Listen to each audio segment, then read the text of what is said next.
गुरुदेव, पहली जिज्ञासा आज मेरे मन में कल से ही उमड़ रही है। जब आपने कहा कि इतिहास लिखा जा रहा है, कल परम पूज्य आचार्य भगवान के पास हम सब प्रदीप भैया के नेतृत्व में पहुंचे डोंगरगढ़ 12-13 वर्ष पूर्व, और चातुर्मास दर्शनोदय तीर्थ थुवोन जी के, जब तो नाम ही नहीं मिला था हमें, थुवोन जी के चातुर्मास का निवेदन किया। बहुत इंतजार हो गया। शाम को 4:30 बजे भैया जी को बुलाया गया और आचार्य श्री ने बड़े आनंद भाव से आचार्य श्री ने कह दिया, हाँ सुधा सागर जी थुवोन जी चले गए तो थुवोन जी 50 वर्ष आगे निकल जाएगा। गुरुदेव, वह वाक्य सुनकर जैसे ही भैया जी ने कहा, हम आनंद से गदगद हो रहे थे और ये समाचार अशोकनगर क्या पूरे जिले में, पूरे अंचल में फैल गया कि परम पूज्य गुरुदेव के पावन चरण कटनी से दर्शनोदय तीर्थ थुवोन जी की ओर बढ़ रहे हैं। लेकिन ना मालूम हम लोगों का क्या पाप का उदय था, वो प्रसंग अलग है। लेकिन गुरुदेव, आचार्य भगवान ने वहां ना कोई प्रसंग था, ना कोई बात थी, सिर्फ थुवोन जी कमेटी का निवेदन था कि हमें सुधा सागर जी महाराज के चतुर्मास का निवेदन लेकर हम आए हैं। और वह दिव्य स्वप्न आचार्य भगवान ने अपनी आंखों से देख लिया। उन्हें आचार्य भगवान ने आपके ऊपर ये जो अभूतपूर्व विश्वास किया, गुरुदेव मैं सोचता हूं कि ये कोई कल्पना नहीं कर सकता। लेकिन आचार्य भगवान ने आपको देखकर, आपका नाम स्मरण कर ऐसी कल्पना की जैसे साकार, एक अंश में साकार करने में हमें 12 वर्ष लग गए। और आचार्य भगवान की जो जो वाणी आ रही थी, जो उनकी मुख पर हंसी प्रकट हो रही थी, जो प्रसन्न मुद्रा हमें बार बार देखना मिली, हम सैकड़ों बार गए और उनको हर बार जब ये स्मरण कराएं कि गुरुदेव आपने कहा था कि सुधा सागर जी यदि थुवोन जी आ गए तो थुवोन जी 50 वर्ष आगे निकल जाएगा। आचार्य श्री गुरुदेव इतनी प्रसन्नता के साथ भरकर कमेटी से कहते थे, हाँ हाँ मैंने कह तो दिया, मैंने कह दिया, मैंने संकेत भी कर दिया, हमारा ही पुण्य कम था। लेकिन गुरुदेव आचार्य भगवान ने तो ऐसी कल्पना कैसे की, मैं आपके समझ पूरी कमेटी की ओर से भावना रख रहा हूं। पूज्य वर की चरणों। गुरु लोग क्या सोचते हैं, उनकी गहराइयों को कोई नाप नहीं सकता। उन्होंने क्या सोचा, क्या कहा, उनको मेरे ऊपर क्या विश्वास था, एक अंतर चेतना के गुरु ही जानते हैं। हमारे तो जब भी आशीर्वाद मिला, आचार्य श्री की अनंत अनंत उम्मीदों भरा आशीर्वाद मिला। और उनकी जो उम्मीदें होती थी, उस आचार्य श्री ने जो अपेक्षाएं की, जब जब जो भी उम्मीद भरा आशीर्वाद दिया, उन्हीं के आशीर्वाद से अभी तक उस उम्मीदों में ठीक ठाक अच्छा ही सफल हुआ। सदा मैंने गुरु की आज्ञा में, उनकी आज्ञा से उनकी उम्मीदों को पूरा करने के लिए कटिबद्ध रहा हूं, आज भी हूं और कल भी रहूंगा। क्योंकि उन्होंने जब जो जो कहे हैं, जो जो मेरे से बातें कही, वे सब साकार रूप मैंने की हैं, और जो थोड़ी बहुत रह रही हैं वो भी साकार करके ही रहूंगा।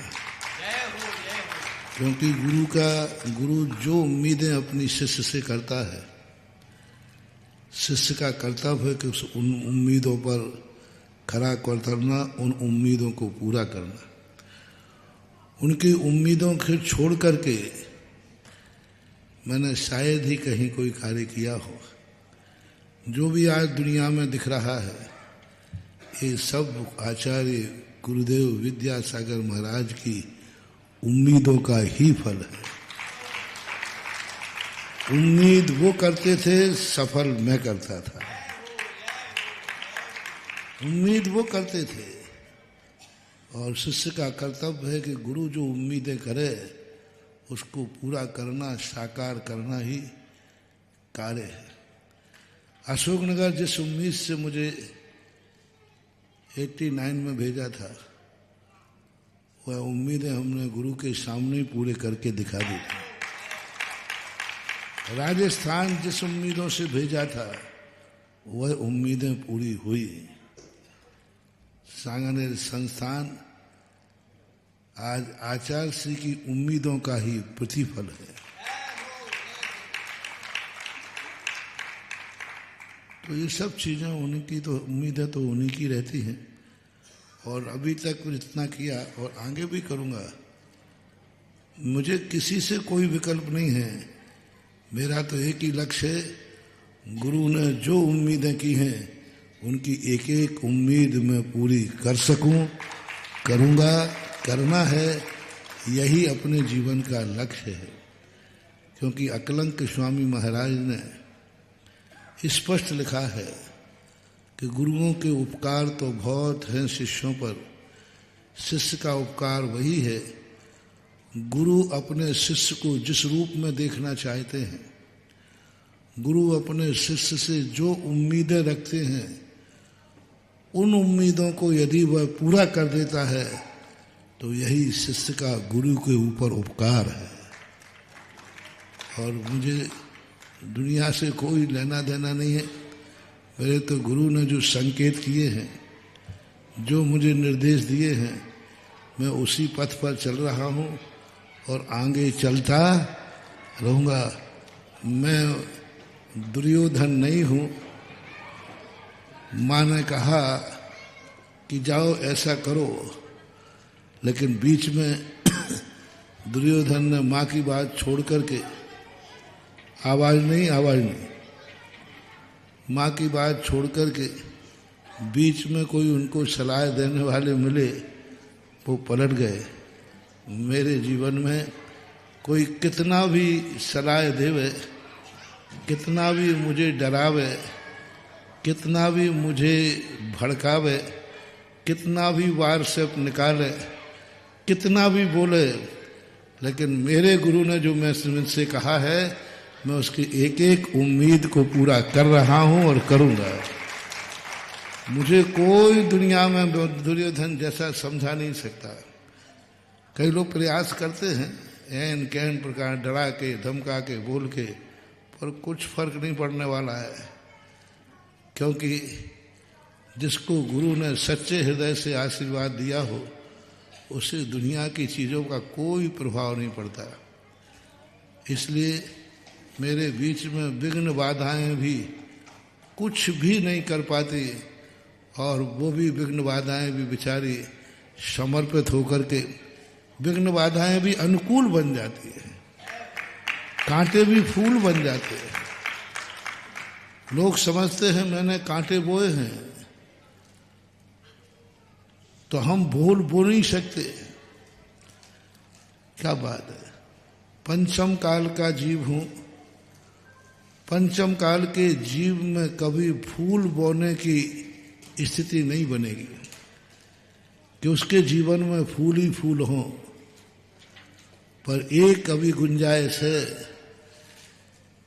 कि पंचम काल में किस्मत से तो फूल नहीं मिलेंगे, किस्मत से तो कांटे मिलेंगे, लेकिन यदि गुरु का आशीर्वाद है तो वही कांटे फूल बन जाएंगे। कांटों को फूल बनाने का रास्ता खुला है, और मैं तो 50 बार आजमा चुका हूँ। मेरी जिंदगी में तो जितने भी ये श्रृंगार हैं, जितने भी ये प्रभावना है, ये सब फूलों की बगिया का महक नहीं है, ये कांटों से बने हुए फूलों की महक है। जो कांटे बोए थे वो फूल बन करके आ गए। और ठुवन जी दर्शनोदय भी एक उसी प्रक्रिया का एक वो है। अब यह तो अपने आप में कल जो हुआ, आगे जो होगा, बहुत बड़ी चीज है।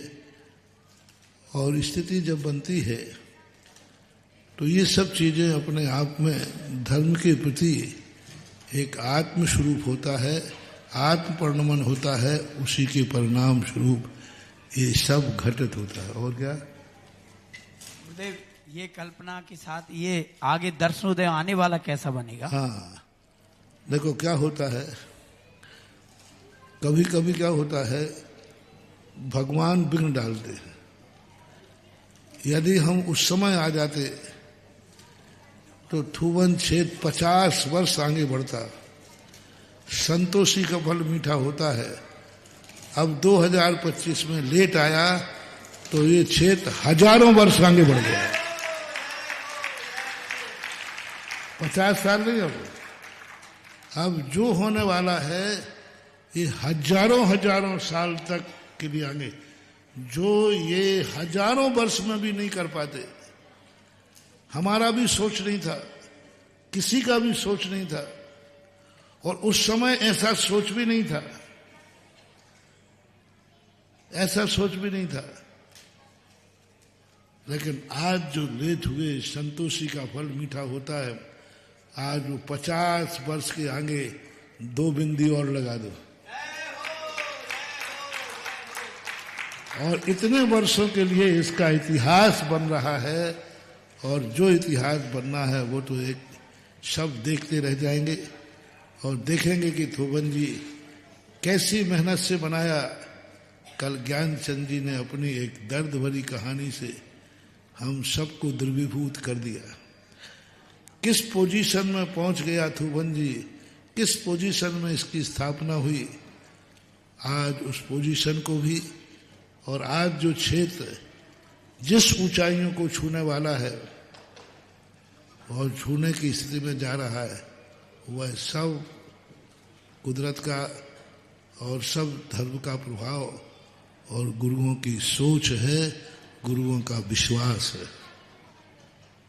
और जब गुरुदेव कोई परिकल्पना करते हैं तो वो कोई साधारण परिकल्पना नहीं होती, ऐसी परिकल्पना होती है जो हजारों हजारों साल चलेगी। निश्चित रूप से हमने सैकड़ों चक्कर लगाए, लेकिन जो हमें अब फल मिल रहा है वो सदियों तक जाएगा। और आज ऐसा ही वाकया पूज्यवर के सामने यहाँ घटित हुआ, जब हमारे क्षेत्र के इंजीनियर आदरणीय नीरव जी हाथी साहब, जो वर्षों से इस तीर्थ क्षेत्र के लिए जुड़े रहे, पूज्यवर के श्री चरणों में निवेदन लेकर पहुंचे। दर्शनोदय के मूल नायक भगवान। सुनो और स्थिति और क्या है, मैं सगुन बहुत उठाता हूं।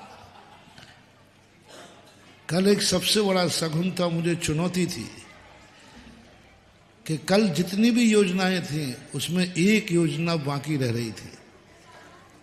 मैं शिलान्यास करते करते सोच रहा था कि हे आदिनाथ भगवान, कुछ अपशगुन दिख रहा है, ये विकलांग दिख रहा है और ये पूरा होना चाहिए।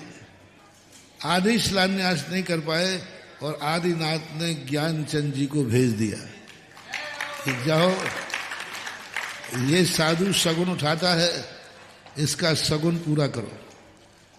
आज तक मैंने कभी जिंदगी में किसी भी मंदिर का शिलान्यास बिना पुण्यार्जक के नहीं किया।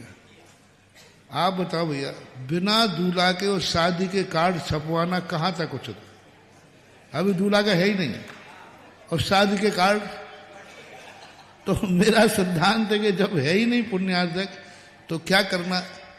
लेकिन आज सुना, आज सुबह सुबह एकाएक मंदिर के लिए गए और भाव आया आदिनाथ के कि ये कार्य तो आज ही शुरू होना चाहिए। शांतिनाथ, अब मैं चावल लेकर खड़ा हूँ, लौंग लेकर खड़ा हूँ, लोग नारियल फोड़ने खड़े हैं, फिर शुरुआत करने। अब मेरे मन में आया कि आज तक मेरी जिंदगी में कभी कोई कार्य बिना पुण्यार्जक के नहीं हुआ और आज पुण्यार्जक के बिना हो रहा है। तो मैंने शांतिनाथ भगवान से कहा, भगवान क्या आपके दरवाजे ही इस भक्त का नियम टूटेगा? आपके दरवाजे नियम टूटेगा? और उसी समय शांतिनाथ ने कहा, नहीं बेटा ऐसा नहीं होगा, तू शुरू तो कर दे। और उसी समय वहीं पर शुद्धि करने के लिए टोंग लिए सब खड़े हैं और मैंने इतना तक कहा कि नहीं चलो इतना लेता हूं, दिन अस्त होने के पहले कोई ना कोई आ जाना चाहिए। इतने में पीछे से आवाज आई, इतने में पीछे से आवाज आई कि शाम तक नहीं, अभी तैयार है। और नीरव जी जो हैं, और इन्होंने बहुत अच्छी तरह भाव, पूरा परिवार, कमल साह, पदम साह आदि इनके चाचा आदि है, पूरा शाह परिवार पुराना भक्त है। जिस समय हम चंदेरी गए, शायद उस समय दूसरे लोग आगे थे, तो सब उस समय वहाँ के चंदेरी के गेंदालाल जी अध्यक्ष थे शायद, तो सब लोग थे बहुत, कमल जी वगैरह उस समय सक्रिय थे। तो उस हाथी साहब परिवार चंदेरी के लोगों ने आकर के शांतिनाथ भगवान के पूरे मंदिर का जीर्णोद्धार करने का बीड़ा उठा लिया। अब ये सगुन है, देखिए। अब तुम कहते हो महाराज जो तुम दावे के साथ कैसे बोल देते हो ऐसा हो जाता है, ऐसे सगुन हो जाते। कल सगुन हुआ, आज सगुन हुआ, और जब सुबह सगुन ही सगुन हो रहे हो तो भद्रभाऊ स्वामी ने लिखा किसी चीज में यदि सगुन शुभ होते जाएं तो समझ लेना चाहिए शुरू होते ही पूरा हो गया, ऐसा मान लेना चाहिए। तो आज बहुत अच्छी शुरुआत हुई। शांतिनाथ भगवान 7 नंबर से और ये परिवार कर रहा है, मेरा आशीर्वाद है। आदरणीय नीरज जी शाह आए और पूरी कमेटी जोरदार तालियों के साथ इनका अभिनंदन करेगी। और इन्होंने भी नहीं सोचा होगा कि थूबन जी में मेरे हाथ से ये भी कार्य हो सकता है कभी शायद। हाँ, वो तो सब वंशज ही वंशज है। पाणा साय के अभी बहुत सारे हैं, पाणा साय के वंशज ये भी हो सकते हैं, ज्ञानचंद भी हो सकते हैं। मैं तो कहता हूं जितनों ने शिलान्यास किया सबको उन्हीं के वंशज। और प्रथम जिज्ञासा रखेंगी श्रीमती रजनी जी और तैयार रहेंगी नेहा जैन पिपराई। आदरणीय शाह साहब ने, हाथी शाह साहब ने यह सौभाग्य प्राप्त किया। 100 हाँ बस देखो ये कार्य शुरू हो। 151 कलश नहीं, राशि कुछ भी नहीं है। अच्छा, राशि कुछ और क्या? कोई राशि नहीं। बहुत बड़ी। पूरा मंदिर जो है चाहे 2 का बने चाहे 2.5 का बने।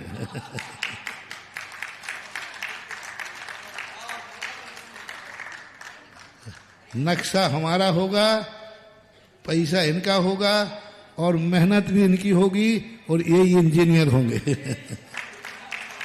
2 इंजीनियर सौंप दिए, एक ये हैं और मितुल बाबू, दोनों। बहुत अच्छी चीज, बहुत बढ़िया। और ऐसा विचार किया है कि प्राचीनता ज्यों की तो रहे, जिस मंदिर उसमें लगा वही प्राचीन पत्थर लाके लगाया जाए। और पत्थर की भी खोज चल रही है और वो भी सामने। बहुत अच्छा सोच बना है, बहुत अच्छा हो जाए।